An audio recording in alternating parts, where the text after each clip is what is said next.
Hello and welcome to the channel. If you're new here, I'm Dean, aka the Blue Crusader, and you're watching Crusader Shorts. So today I've got a really interesting video for you guys. The new game Star Wars Battlefront 2 is coming out in a few days, I think on the 17th, and I know some people can't afford the game or can't get it as soon as some of us on the platform.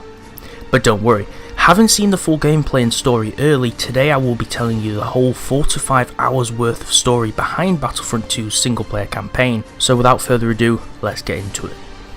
Commander Iden Versio is captured on a rebel security cruiser called the Invincible Faith.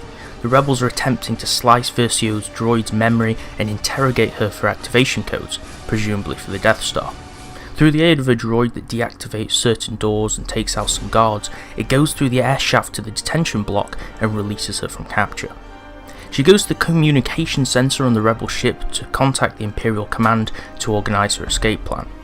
She then escapes through an escape shaft and jettisons through space, propelled by her droid and into a Special Forces team ship, which promptly jumps to hyperspace to escape.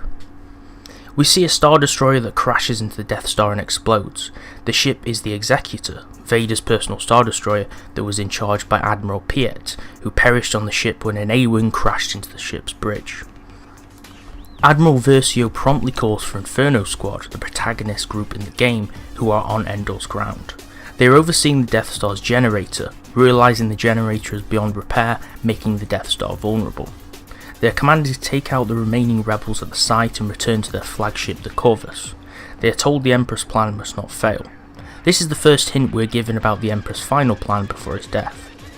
At the point of escaping, Inferno Squad views the destruction of the Death Star itself from on Endor. With no shuttles available, they source out a set of TIE fighters in order to escape the planet. After battling through waves of rebels, Inferno Squad eventually reaches Platform 4, which is guarded by the rebels.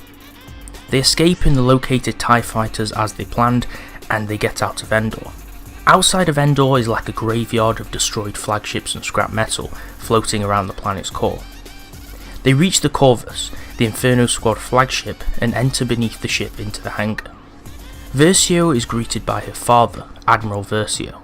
He tells her that the Emperor is dead and retaliation against the rebels' victory is necessary. A messenger droid transmits a hologram of the Emperor, who instructs the Admiral to initiate Operation Cinder, his final command which will put an end to the rebel agenda and ideals and secure a future for the Empire. Inferno Squad is instructed to go to the Fondor shipyards to retrieve experimental satellites for a Star Destroyer called Dauntless. Fondor is an Imperial shipyard which is located orbiting the planet Fondor. Rebel fighters enter the Fondor space and lay siege to the shipyard itself. At this point, Versio mans a TIE fighter. She makes it clear the rebels cannot learn of Operation Cinder. At this point, she intercepts a rebel corvette which is laying siege to the shipyard itself. Also, the rebel ships are laying siege to the Dauntless Star Destroyer, which is clamped into place and cannot move.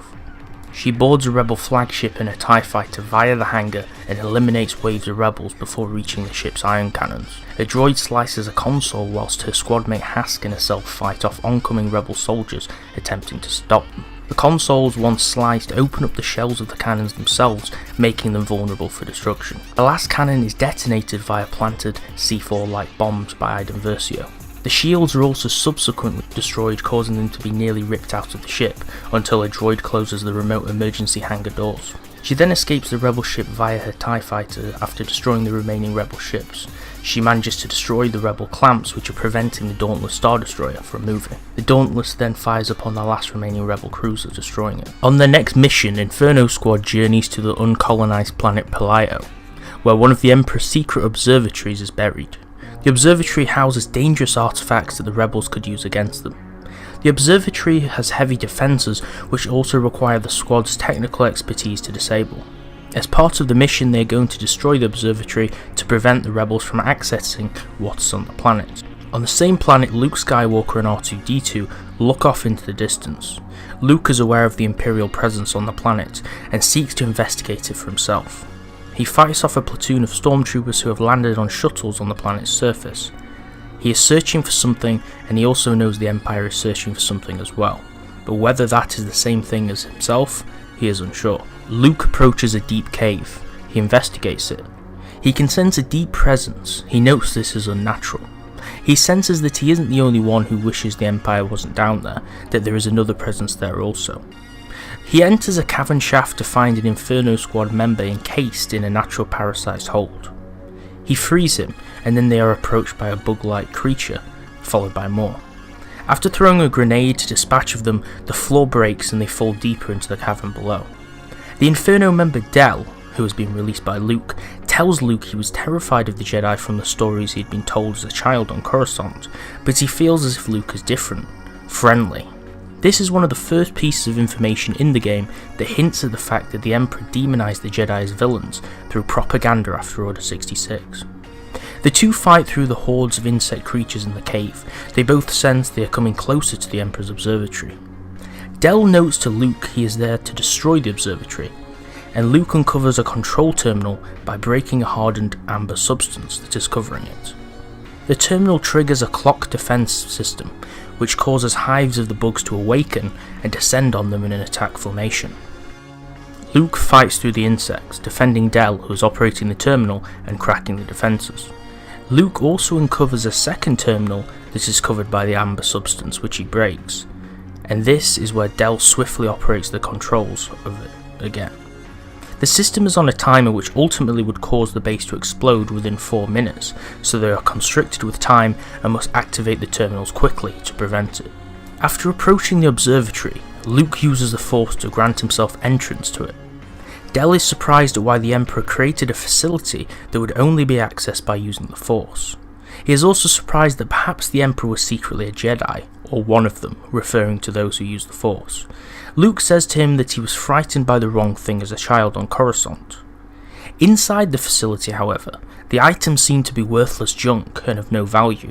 However, after opening a chest, Luke uncovers some artifacts, such as a compass, which he has to keep for himself. He tells Del he won't stop the destruction of the observatory, but he tells him the Empire has caused enough damage to innocent worlds. He senses conflict in Del, who is approached with the choice of sides. Luke tells him, "May the Force be with you," before exiting the scene. After presumably the completion of their mission and the destruction of the observatory itself, Inferno Squad are assembled once more and tasked with the mission of extracting an Imperial ally on the planet Vardos, which also happens to be Iden's homeworld. The target is called Protectorate Gleb, who is a local who mentored Iden and Agent Hask, members of Inferno Squad. They make the hyperspace jump to Vardos, specifically an Imperial stronghold. They see the same Star Destroyer from the shipyard, the Dauntless, which was carrying the satellites previously. They are unaware of the reasoning behind its presence on the planet. It would turn out, however, that the satellites had been aligned and the planet Vardos is a target of the Empire. Although their home and a loyal planet to the Empire, Admiral Versio tells his daughter Iden that she will not defy him and that the planet will remain a target which will be destroyed after the extraction of the target. When they come into contact and possession of the extraction target, the squad members have an argument about their allegiance to the Empire, with Agent Hask disagreeing with Commander Versio. Hask threatens to kill Del for treason. Ignoring the chain of command, Hask also decides to draw on Iden and Del. Iden quick draws a pistol and shoots Hask down to the ground. As the other two escape, Hask notifies Admiral Versio that his daughter and Agent Del with her have committed treason by allowing other non-targets to be extracted along with the target itself. He tells Hask he will deal with them himself, but Hask's job is to extract the target safely. With Iden and Del marked as traitors and marked for death, the stormtroopers turn on them, and without choice they have to kill any stormtroopers opposing them as they attempt to shut down the Imperial anti-air systems before reaching their ship the Corvus and escaping Vardos and jumping to hyperspace past the Star Destroyers. On Admiral Versio's ship, Hask presents him with a target who is safely extracted. Versio grants Hask with the title of Commander now that his daughter has gone rogue. Meanwhile in the Outer Rim, Iden and Del reflect on their choices. They wonder what is next for them. Iden Versio decides to send a distress signal to the rebels with their call for surrender. They contact General Lando Calrissian, who wonders if the distress call is a trap. He meets with the two Imperials aboard his rebel ship. Due to the intel they gave the rebels, Calrissian grants them the 2 starfighters to allow them to start a new life and leave. The rebels learn about Operation Cinder and the Empire's next move on Naboo. Lando tells them that they can either leave in the ships or join the rebellion and help them for the last fight. The ships he gives them turn out to be X-Wings, the type that Luke Skywalker is popular for flying. On the Emperor's homeworld of Naboo, the rebels are leading a squad above the planet's core, where they are destroying the Operation Cinder satellites that are shooting rays onto the planet below. Iden and Del are working for the rebels to take out the Imperial satellites. The idea is to destroy the satellites so the rebel capital ship can board or destroy the Star Destroyer over the planet. After destroying the satellites, they focus fire upon the Star Destroyer's shield array to weaken it. After fighting off waves of TIE fighters, they destroy the shield generators, allowing the rebel ship to freely fire on the Star Destroyer itself. Ships descend from the destroyer's hangar to attack Theed City on the planet below. Iden, Versio and Del join Leia Organa on the planet below. She instructs them that damage relays from the storm are causing the city to be vulnerable to the Empire's attack. If they can reactivate the relays, the city will be able to be safe against the Empire's oncoming onslaught. Leia and Del ascend onto Theed City streets, fighting off attacking stormtroopers. Leia instructs Del to repair the relays similar to his fashion of work at the controls at the Emperor's observatory before. She defends Del whilst he works his magic repairing the relays in the market sector of the city. After repairing the relays, they are joined by more rebel soldiers. Leia instructs Del to access Theed Palace and detonate an ion pulse, one that the Queen emplaced during the Clone Wars, as a precaution to keep the planet safe from the future invaders that would disable exterior threats from outside the palace itself. As long as they are inside the palace, they would remain safe. The ion pulse is detonated, causing all of the Imperial weapons such as blasters to be disabled. It even disables Imperial aircraft, causing TIE fighters to fall from the sky. All rebels inside retain their weapon effectivity as they come out of the palace to arrest the remaining Imperials. Leia lets Iden and Del know she is aware they have caused damage to their rebellion, and that she now knows that the rebel cause means something to them, and they are not just running from the Empire. She accepts them into the New Republic and the rebellion ranks. A few months later, Leia contacts them via a hologram. She tells them their agent, Han Solo, has gone missing and that he was last tracked to Takodana, the same planet we see in Episode 7. This is where the link between Battlefront 2's Imperial era and the new Disney Star Wars arc timeline come into place. Han is at Maz Kanata's castle, looking rough and bearded. He is talking to Maz about Chewbacca. She is suspicious that they are working on something secret and she wants to know. He lets her know he is working with an Imperial traitor who says he can help Han free the enslaved Wookiees on Kashyyyk. Maz is worried Solo will bring the Empire to her doorsteps and to Takodana. Solo is searching for his informant inside the castle canteen. He searches around, asking some of the locals for information. Solo learns his informant, called Pandora, is inside the castle itself, and once he secures him, he lets Solo know the information he has is not on him, and that he will give the information in exchange for safe passage. Outside the castle, they are welcomed to an Imperial shuttle landing outside. Maz, disappointed, tells Solo one rule she has is no fighting. Pandora lets Solo know the first bite of his intel is located at an Imperial shield generator on the planet. Han obtains the data chip from outside the shield generator from a case. After obtaining the first chip, Pandora tells Han that the next information is located at a nearby shrine defended by more Imperials. It's clear Pandora is a high-profile target as so many Imperials are after him. On the planet, we see familiar locations such as similar ravines and trenches to the one where Kylo first ambushes Rey in the 7th film. After retrieving the information, Solo finds Chewbacca atop of the Millennium Falcon. They hold off the stormtroopers and prepare the ship for takeoff. Inferno Squad notifies Solo that they are here to help them escape and that Leia has sent them. They are above the planet on X-Wings. Solo boards the Falcon and lifts off, flying into the sky. Han and the two Inferno Squad members in X-Wings dispatch of an Imperial ship which is over Maz Kanata's lake, along with its enemy TIE squadron. Leia allows Iden to attempt to seek and capture her father, Admiral Versio. Iden journeys with Del to Bespin, home of Lando Calrissian's domain of Cloud City. According to intel from Pandora, Hask is on Bespin and could be the key to finding and capturing the Admiral, which would strike a deep blow to Operation Cinder. They locate Hask on the main level of the Overseer Tower in the Imperial base on the planet. Del and Iden both disguise as stormtroopers to infiltrate the base's security. They enter the lift to the main level to find not Hask himself, but a hologram of Commander Hask taunting them about knowing of their presence before their arrival. After an alert of their presence is known, a platoon of stormtroopers infiltrate the level to ambush them.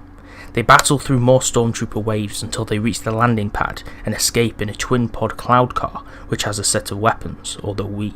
They note that in order to destroy the Star Destroyers, they must take out fuel cells of the tech that is fueling the ship. Their destruction would cause a chain reaction that will initially cause the destruction of the Star Destroyer ships. Upon completion of the mission, Iden, during a briefing, lets the others know of an abandoned Empire factory on the planet Sullust. It is alleged that her father, the Admiral, is seeking to recover a cache of weapons from its interior. She tells them that they are to steal the cache first before he does. On the planet's surface, Lando works with his fellow rebel Shriv to infiltrate the factory itself. To gain access inside the deep area of the factory, they climb into the cockpit of an unassembled AT-AT on a production line that carries them deeper inside. Lando and Shriv fight through the stormtrooper guards inside the factory in order to reach its main control terminal, which they use to shut off the main system's power. The Imperial system detects unauthorized access to the terminal and launches a security shutdown procedure after. In a change of plans, Lando has to shut down the power himself. He overrides a set of lava pumps which explode, leaking lava into the main facility. Upon the lava's impact, Lando rushes to find his own exit strategy to get out of the building. Using an AT-ST to battle their way through the front lines outside, they reach the landing pad itself. Having not been able to obtain the weapon cache aforementioned, the pair are picked up by Iden in a rebel ship and airlifted to safety. After the factory's explosion, Admiral Akbar calls all rebel forces to the planet Jakku. This is also another planet, more specifically the sand planet we see in Episode 7 Force Awakens. The whole of the remaining Imperial fleet is said to be stationed on and orbiting the planet Jakku.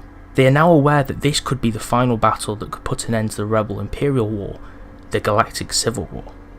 Iden mans an X-Wing starfighter, along with a droid which also controls the ship, which has been repainted at this point to match the Rebels' colours. On the planet, Star Destroyers loom over the skies, some crashed in the sand below and set aflame. TIE fighters fly through the air immersed in dogfights with opposing Rebel X-Wings. After dispatching of multiple TIEs, Iden lands on the ground to join others such as Shriv.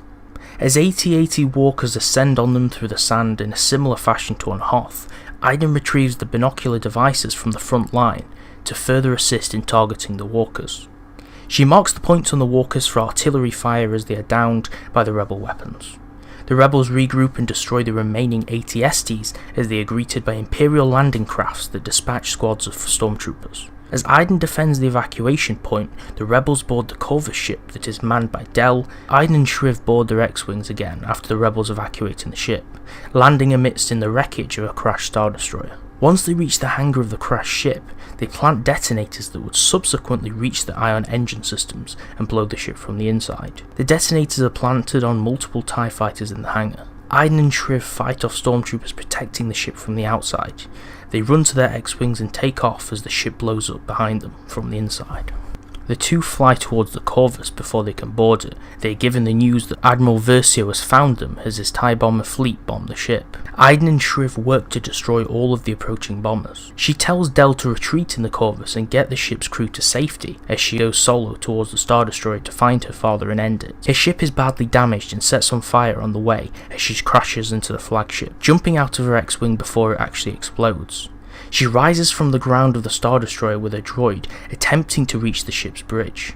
She battles jet troopers and their Imperial officers atop of the ship. Iden manages to gain entry into the ship's interior via a damaged entrance on its roof. She approaches her father and lets him know the Empire is over. She offers to rescue him before the ship explodes. He tells her that he had dedicated his whole life to the cause and that it is all he has left and that she deserves more and to live in peace. In a typical Admiral fashion, he goes down with his ship as he stares into the distance on the ship's bridge as everything explodes around him. Iden desperately clambers to safety, sprinting through the exploding ship's interior. She drops into an escape pod in the ship that jettisons out of the side and through the air, thrusting into the ground. When she awakens, Del finds her and lifts her out of the pod. By now, the Star Destroyer is on fire and falling through the sky. The rebels are victorious in the Battle of Jakku, the large battle said to be set 30 years before The Force Awakens, the fall of the Empire. Decades later into the future, perhaps 30 years or so on the planet Pillio, a black stealth ship flies through the sky, landing on the surface. A dark hooded figure along with what appear to be Imperial stormtroopers walks off the ship. A dark metallic mask covers his face. It is Kylo Ren, who greets Gleb, the Imperial target that was evacuated 30 years or so before. He is seeking a prisoner. Gleb takes Kylo to see the Imperial prisoner. It turns out to be Del, who is slightly older and donning a beard. Kylo uses the Force to interrogate Del regarding Luke Skywalker and the map that the droid has in its possession. He is referring to R2-D2. In a Force-induced peer into Del's mind, he traces him through a vision. In that vision, Kylo is on Scarif, fighting through stormtroopers, seeking Lord Santeca. He is prying Del's mind, asking where Santeca took the map as he pushes through his memories. Kylo peers through Del's past, seeing visions on Endor and even more. Learning of identities of others such as Iden Versio, he also learns of their apparent daughter during the vision. In the vision, on Pillio, we learn Del found faith through the Jedi as echoes of Luke and Del's conversation play out from the past. After peering into his mind, Kylo finally pries an answer from him. Del tells Kylo Santeca took the map to a place called Baora. After Kylo leaves him, Del is approached by an older Hask who is now in the ranks of the First Order as an officer. Del begs Hask not to go after Iden, saying it won't end well for him. 3 blasts are heard as Del is presumably killed. There is then an exchange between Gleb and Hask mentioning a plan called Project Resurrection. Hask orders them to bury Del, but leave the Corvus on the planet in order to lure Iden Versio back. And that is the whole story of EA's Star Wars Battlefront 2. There's some absolutely crazy information here and everything coincides and falls into place in the new Star Wars canon. I'll definitely be making more videos explaining and speculating how some of these events will play into the later films very soon. So if you've enjoyed this video and want to see more, subscribe to the channel for weekly Star Wars news and lore. Like the video if you enjoyed it, and thanks for watching, and I'll see you next time.